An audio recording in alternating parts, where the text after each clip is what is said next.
Hello welcome to Rudra news. నేను సౌందర్య. రాష్ట్ర ప్రభుత్వం శ్రీకారం చుట్టిన వాట్సాప్ గవర్నెన్స్ పై రాష్ట్ర ప్రజల్లో ఆందోళన నెలకొంది. డేటా రక్షణ చట్టం లేకుండా అమలు చేయడం ప్రాథమిక హక్కులకు భంగమేననే వాదన నెలకొంది. స్మార్ట్ ఫోన్, ల్యాప్టాప్లలో ఉన్న సమస్త సమాచారాన్ని సేకరించి బ్యాంకు ఖాతాలు, ఇతర పేపర్లతో జరిపే సైబర్ క్రైమ్స్ విపరీతంగా పెరిగాయని డీజీపీ వెల్లడించిన విషయం తెలిసిందే. దీంతో సమాచార పరిరక్షణ ఇప్పుడు ఒక సవాలుగా మారింది. ఈ సమయంలోనే రాష్ట్ర ప్రభుత్వం వాట్సాప్ గవర్నెన్స్ ను ప్రారంభించింది.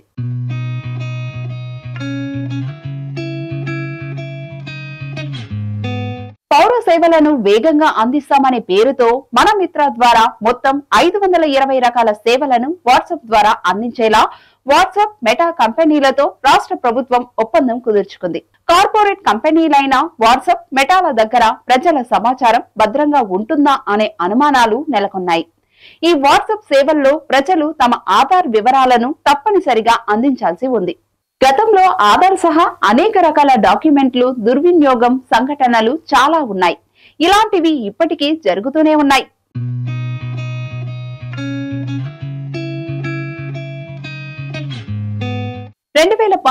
ఎన్నికల సమయంలో రాష్ట్ర ప్రజలకు సంబంధించిన సమాచారం హైదరాబాద్ లో ఓ ప్రైవేట్ కంపెనీలో లభ్యమవ్వటంతో అప్పట్లో ఈ అంశంపై రాజకీయంగా పెద్ద దుమారం రేగింది. ప్రజల ఆధార్ను ఉపయోగించి ఫారం 7 ద్వారా ఓట్లు తొలగిస్తున్నారని టీడీపీ, వైసీపీ పరస్పరం విమర్శలు చేసుకున్నాయి. ప్రజల్లో కూడా తమ ఓట్లు తొలగిస్తున్నారనే ఆందోళన గతంలో నెలకొంది.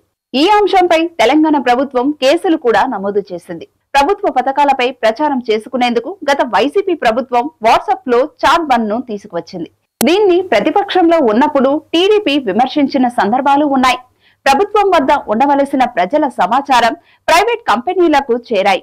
డేటా ప్రైవసీ చట్టం 2018 ఇప్పటికీ పెండింగ్ లో ఉంది. ఇది చట్టం కాకుండా ఇలాంటి సేవలు తీసుకురావడం పౌరుల వ్యక్తిగత భద్రతకు ముప్పు అనే అనుమానాలు కలుగుతున్నాయి.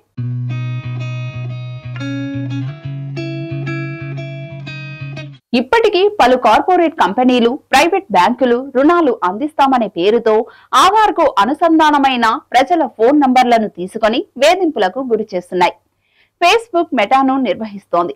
ఈ యాప్ లో అనేక మంది యూజర్ల అకౌంట్లు హ్యాకింగ్ కు గురి అయ్యాయి. ఒక వ్యక్తి పేరుతో నకిలీ ఖాతాను తెరిచి సైబర్ నేరగాలు డబ్బులు అడుగుతున్న సంఘటనలు చాలానే ఉన్నాయి. ఇందులో అనేక మంది డబ్బులు చెల్లించి మోసపోయారు.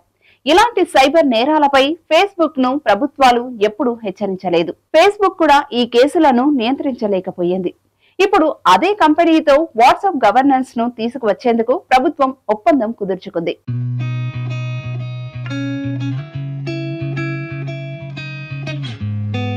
మీ సేవ సచివాలయ వ్యవస్థలను వినియోగించకుండా సచివాలయ సిబ్బందిని కుదించేందుకు ఈ తరహా నిర్ణయాలు తీసుకుంటున్నారనే విమర్శలు ఉన్నాయి.